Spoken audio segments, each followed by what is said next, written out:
This would be like, all right, you're going to, I don't know, you're going to meet your friend who you've had a disagreement with, a serious disagreement with, and you want to hash out this disagreement, right? So you're going to visit them at their house. You arrive at their house, and as you sit down to have the disagreement, aliens are landing outside in the street.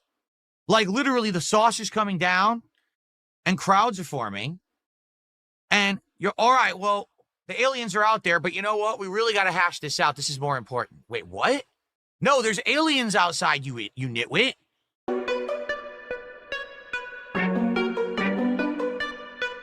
Urban style individual. What's up with y'all? Hopefully this video finds you in good spirits, and if not, well, at least you're not DSP. And it's becoming really obvious to me that Phil is absolutely miserable. This is not conduct or behavior becoming of someone who is happy. So let's get into it. Avi, nobody the hate monger, did a $2 super chat and says, call Rich, we need the level 666 podcast back. Like, I'm not even exaggerating when I'll say this. No, not even making drama. I have absolutely, positively no desire or reason to ever talk to Rich, interact with Rich, or have anything to do with Rich ever again. Like, now we know this is based primarily on the fact that Rich didn't want to play ball when it came to the 666 podcast. And why would you? And I don't know who Javi is, the guy who did this super chat, but it's very obvious, Phil, that he's trolling you. Now, I wouldn't recommend paying Phil to troll him. I think that makes you a dent. But either way it goes, Phil bites the bait per usual. Like, seriously, the only time I will ever bring him up is if you do. I don't care about what he says or does. He is just such a waste of time and breath. But Phil, you can control what is talked about. You can completely ignore it if you want to. So stop blaming your audience for things that you obviously want to talk about. I don't see the reason to even bring him up ever again. Yet here we are. This guy is unbelievable. Now, I've seen people say things and then contradict themselves, but I've never seen people say something and then contradict themselves in the next statement or in the next sentence. It's one of Phil's rare gifts. Right? He doesn't affect me in any way anymore. That's for sure. He really doesn't affect me ever in any way. He's just like a non-existent person. He's a non-existent person. This is why you went out of your way to try to link up with the Kino Casino so you can do a react to this person that you claims doesn't even exist. I mean, I'm going to let him continue. Yeah. So thanks, Javi, for the $2 super chat, but I don't give a shit about Rich at all. Zero interest in anything to do with him. He's just a complete waste of everyone's life and time. Like, now you see, the subject matter had rested. It was over. People had moved on. But Phil decides to breathe new life into it because, once again, this is what he wants to talk about while claiming he doesn't want to talk about it. He's obsessed with other LOLCOWS. That's what I'm getting at. That's really what I'm getting at. And it's very obvious to me that Phil is watching LOLCOW Live. He's watching LTG detractors. And he's also in the know when it comes to RTU. Don't know why I would care. See, I understand because last year I talked about him a lot and everything. But for me, it's like been there, done that. So you're so in my rearview mirror at this point, way down the road, several miles. I don't give a shit about what's back there. When you did the King Snake stream, was he trying to one-up you by disagreeing with you because he was still mad? No, I think, to be honest, I think he saw what was going on and he thought the entire time that him being on my show was going to be us at each other's throats, and he wanted his chance to yell at me about nonsense, detractor stuff, right? Like, this is his thing. But that's not what it was at all, and I knew that he didn't. See, and this is why people say that you failed to understand the basics of human interaction. Why would you think that he would want to come on your show and play ball, play by your rules when y'all had unfinished business? Naturally, he would want to take care of that, or anybody would want to take care of whatever riff y'all had first before y'all decide that y'all want to go do business. But no, Phil doesn't understand that. He feels like, look, this is what I got going on, and you need to come in here and just get with the program. He tried to treat Rich like he treats his dents, and Rich didn't go for it. And that's really what he's mad about. So the moment that he started to realize, oh shit, this isn't my show to yell at Phil, he disconnected and just wanted to talk about the tractor stuff. He's bringing up stuff that had nothing to do with what we were there for. Like, here is something interesting in front of you. I have all this stuff that no one knows about that I can reveal and talk about. Oh, but I want to talk about you don't talk close enough to your microphone. Wait, what? Yes, Phil, because you made stupid statements about him. You talked about how he's reviewed tech, but he doesn't actually review tech anymore. You made statements about his boom arm. So naturally, he would have his own volley for the things that you said.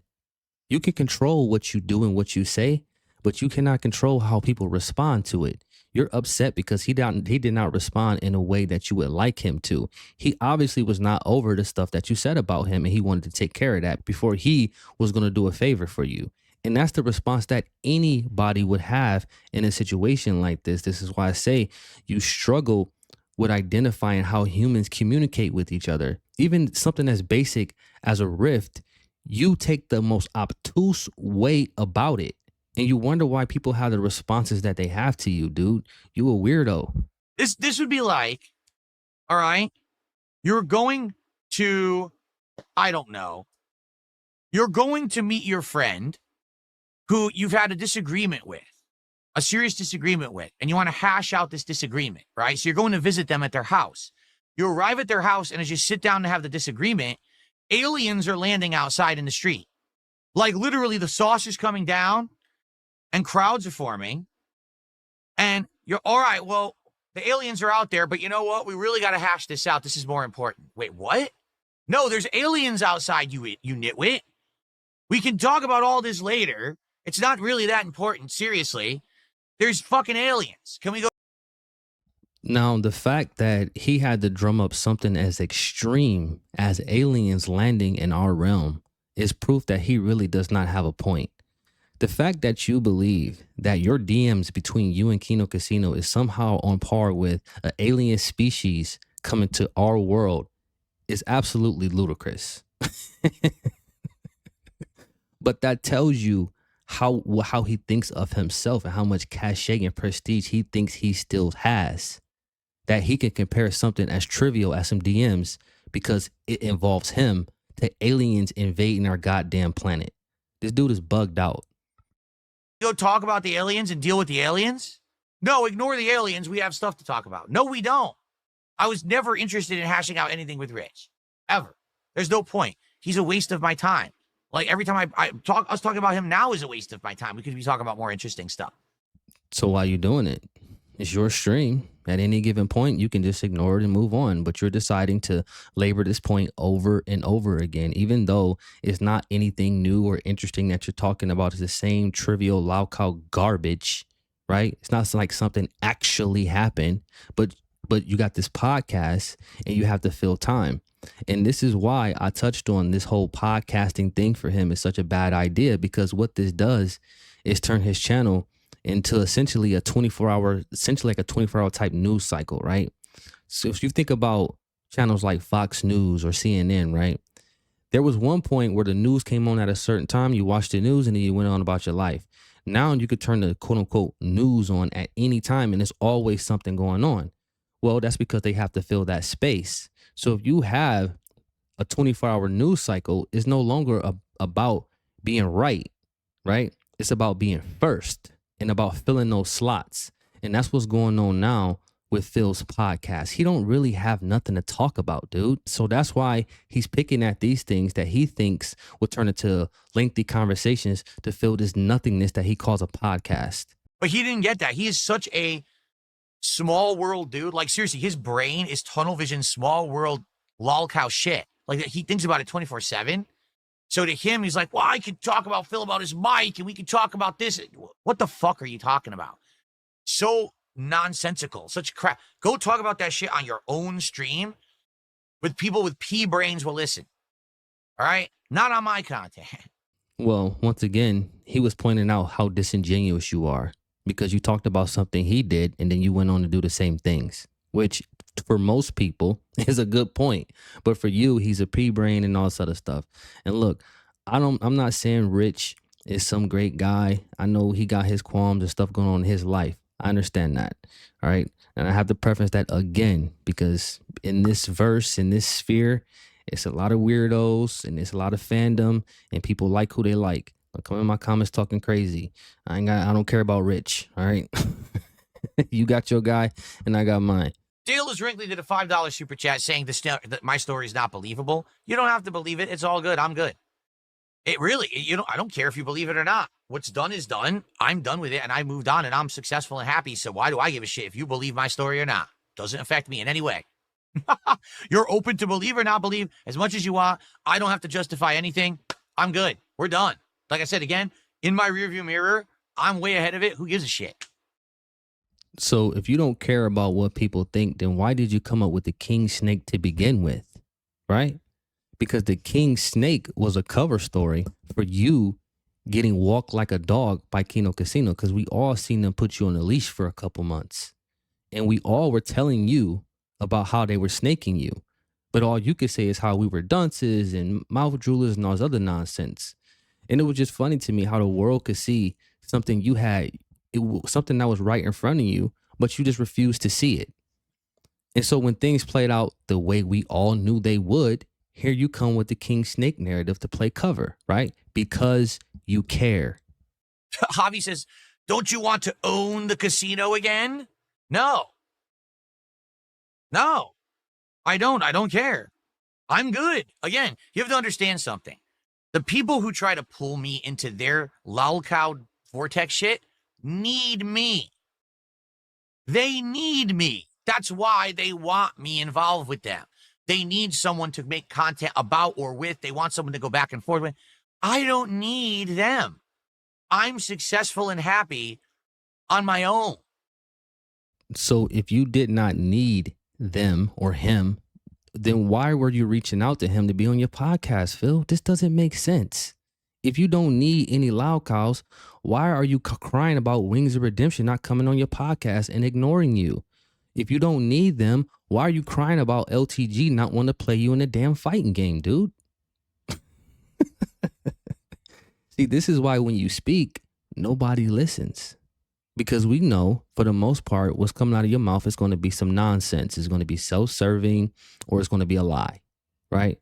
Because you will lie about anything, regardless if we have evidence of it or not. To you, it's all about narratives. And this is why people don't trust you, Phil. We don't believe anything you say because to you, the truth does not matter at all. And in order to have a real conversation, at some point, the truth has to matter. Or what are we talking about? They need my existence to continue. I don't need theirs. So let them swirl around me in the vortex toilet, and I will stay at the eye of the storm, being me, living my life, and being happy and positive. How can you say that you're not a part of it and they need you, like all this nonsense, but then go on to say that you're the eye of the storm? How can you not be a part of it, but also be at the center of it? Something is wrong with this dude, man. Yeah, I don't know, Spawn Killer. I don't know. I mean, when you hear stuff like that, again, I don't even know if it's true or not. We're talking about Rich having a tattoo of me, supposedly. I don't want to know. Like, at that point, when you get to that level of insanity, thinking that that's content and that's, like, valid, that's something you should do. Can you imagine that? Can you imagine if I got tattoos of people I don't like on my body? No, I do agree with Phil. That's crazy as hell.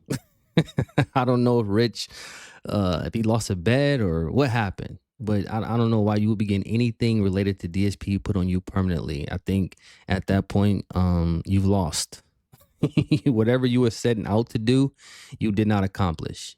Seriously, look at Phil's face. He's probably flattered that the fact that RTU has a tattoo of him. And I think if I heard correctly, ain't it on his butt? Which I know Phil will absolutely love. And hey, look, I'm not touching that, but y'all know what I'm talking about. I mean, let's be honest. It's pretty obvious he's accepted the fact that he's going to be, like, alone for the rest of his life, right? No one in their right mind would ever be with a person who's tattooing people's faces on their body of people they don't like. You're like, oh, no, you're insane. I leave now. Goodbye. I have nothing to do with you. I leave you to your own devices. Well, if that's the case, Phil, even though I agree with you, you will have to explain how Kat met up with you. Because even though what RTU did in terms of that tattoo was bizarre, you do bizarre things all the time. And yet she was attracted to you some way. In fact, she was one of your Patreons. She was a pay pig. Phil, you married one of your fans. right? Even though you never like to frame it like that, but those are the facts of the matter. So when you talk about review tech, at least there's some level of him accepting what he is. You are dealing with lolcows, calling out lolcows, inviting lolcows on while claiming you're not a lolcow, bro. It's unbelievable. Yeah, see, and that's the thing. Like, literally, you notice I never bring up Rich ever. It's only when you guys do will I even talk about him. And I know nothing about him now. Like, I haven't had a single piece of information update about him since March when he was on my show. And I want to keep it like that forever. Like, no lie, I don't want to know what he's up to. I don't want to know what what he said about me. I don't care. He's insignificant. Completely just doesn't affect me at all. So DSP's definition of you being insignificant to him is him dedicating an entire segment to you, then moving on to other things and then circling back, even though he already dedicated an entire segment to you. This is crazy. Don't need to know. Don't want to know. Spinning bird kick. Avi did a $2 super chat. Would you consider doing DSP tries it with Rich? No. I just literally just say I want nothing to do with him ever. I want to know nothing about him. Nothing good can come from anything involving that man. Javi, look, man, I don't know who you are, but stop troll tipping him, okay? You could have said the same things and probably got the same response. That is DENT behavior, okay? And I'm never going to waver on that. If you give Phil money, you're a DENT, period. Ever. On this planet. Whoever supports me gets harassed, for the record. So I really appreciate the giant super chat earlier today. I strongly recommend that you ignore any kind of nonsense that results from it. Because the thing is, when people do it, they're literally only looking for a reaction. That's it. If no reaction is given, if like, let's say, for example, someone has a YouTube channel. They come to my channel, they leave a super chat. All of a sudden, my detractors go to their channel and start spamming them with negative comments. Here's the best way to address it. Don't respond. Don't talk about it. Don't bring it up anywhere. Moderate the channel appropriately. Ignore it and move on. I agree. That is a good approach to take to trolls. The problem with that, Phil, is you don't do that. You don't ignore trolls. You acknowledge everything that we do. You're in the verse. You speak our language, Phil. And you're also familiar with other lolcows. So it's rich to hear you give somebody advice that you do not take. I mean, which is customary for you. I do agree that's a right approach to take, even though Phil is preaching something he is not practicing. That's the best way to go about it, because giving them the attention they want is why they do it. They're so desperate for attention, these no-life losers, that they will try to do anything to get it. And the moment that you give them a minute second of your time, they will then latch onto that to try to get more.